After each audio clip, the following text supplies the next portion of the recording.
दिलेला क्वेश्चन असा आहे की 2 digit number is to be form from the digits 0 to 4. Repetition of the digit is allowed. Repetition allowed आहे पण number 0 to 4 आहे. जर मी 0 10th प्लेसला घेतला तर तो 2 डिजिट नंबर होऊ शकत नाही. म्हणजे number of samples in sample space calculate करताना हा 0 मला कन्सिडर करून चालणार नाही. पण जर मी 1 पासून काउंट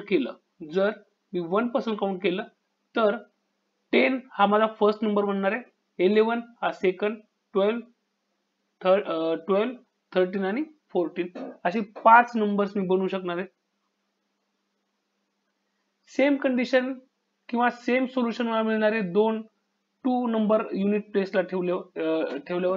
कारण त्यांनी मला सांगितलेलं काय की repetition of the digit is allowed. त्यामुळं 5 प्लस 3 ठेवताना 5 प्लस 4 ठेवताना, तर ओव्हरऑल मला काय मिळेल answer number of samples in sample space is equals to 20. म्हणजे याचा अर्थ मी 20 असे नंबर तयार करू शकतो 2 डिजिट नंबर दिलेल्या डिजिट्सचा यूज करून with the repetition of digits. त्यानंतर त्यांनी प्रश्नात विचारले की find the probability that number so form is, आणि खाली 3 मेन सब क्वेश्चन्स आपल्याला त्यांनी दिले. तर सगळ्यात पहिला प्रश्न आहे की प्राईम नंबर्स, त्यानंतर मल्टिपल ऑफ 4 आणि लास्टला मल्टिपल ऑफ 11. तर सगळ्यात सुरुवातीला प्राईम नंबर्स चा जो इव्हेंट असेल त्याला आपण इव्हेंट ए मानू. इव्हेंट ए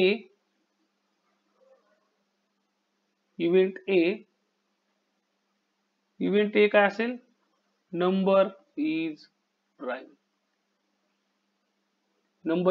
प्राइम और सिंपली प्राइम नंबर. तर याच डिजिट्सचा यूज करून जर आपण पाहिलं तर कोणता सेट तयार होईल. सगळ्यात पहिला प्राइम नंबर 10 राहणार नाही. सगळ्यात पहिला प्राइम नंबर 11, त्यानंतर राहील 13, नंतर 14 नाही, 21 नाही, 22 ही नाही, 23 हा एक मला प्राइम नंबर मिळेल. त्यानंतर 24 नाही. आता 3 चा विचार केला तर 30 नाही, 31, 32 नाही, 33 नाही आणि 34 ही नाही. त्यानंतर 4 चा जर विचार केला तर 40 नाही, 41, 42 नाही, 43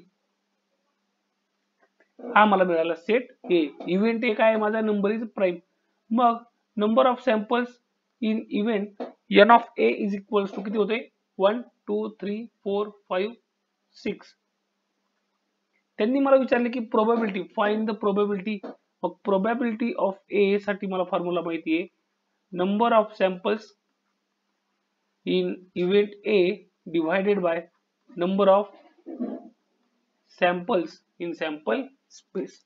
मग number of samples in event A is equals to 6 आहे divided by number of samples in sample space is equals to काय तर 20 आहे. जर मी हे कॅल्क्युलेट केलं तर मला मिळेल 3/10.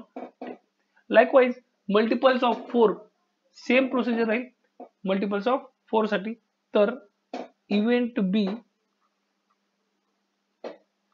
सेकंड, इव्हेंट बी याला आपण लेट म्हणू. Let event B is number is multiple of 4. Number is multiple of 4.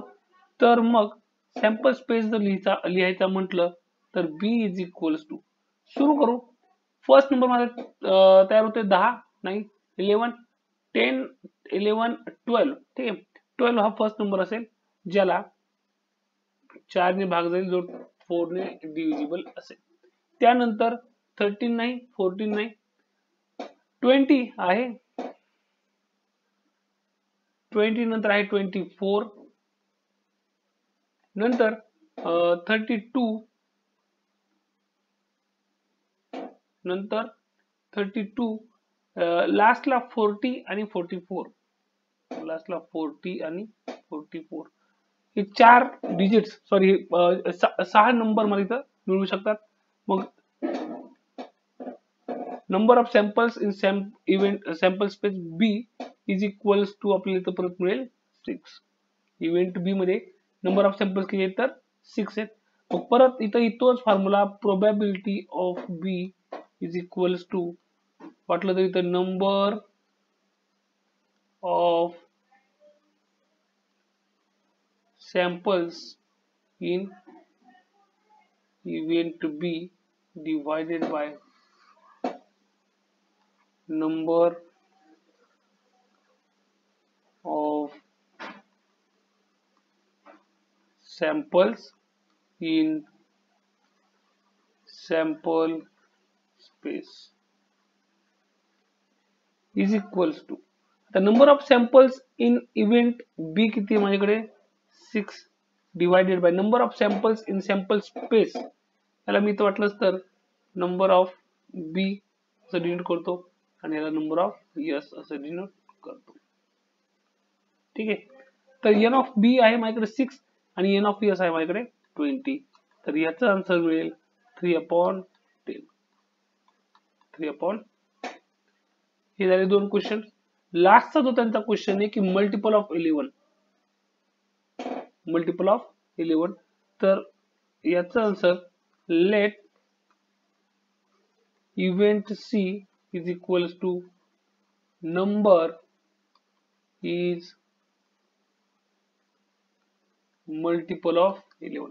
आता number is multiple of 11 असं आपण जर कन्सिडर केलं तर सी सेट काय मिळेल मला फर्स्ट ऑफ ऑल 11 तर 22 33 44 मग इतकं जर मिळालं म्हणजे याच्यावरून मी सांगू शकतो number of C is equals to 4. Probability of C is equals to n of C divided by n of S.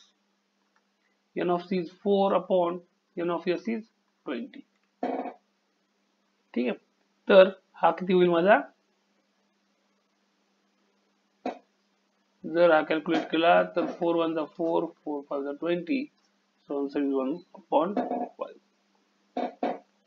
तर अशा प्रकारे आपल्याला आन्सर जी मिळालेली आहेत तर फर्स्ट साठी प्रोबॅबिलिटी आहे 3/10, सेकंड 3/10 आणि लास्ट 3/10. सेकंड साठी प्रोबॅबिलिटी आपली सेम 3/10 आणि बट लास्ट साठी जी असते प्रोबॅबिलिटी ती आहे 1/5. ठीक आहे.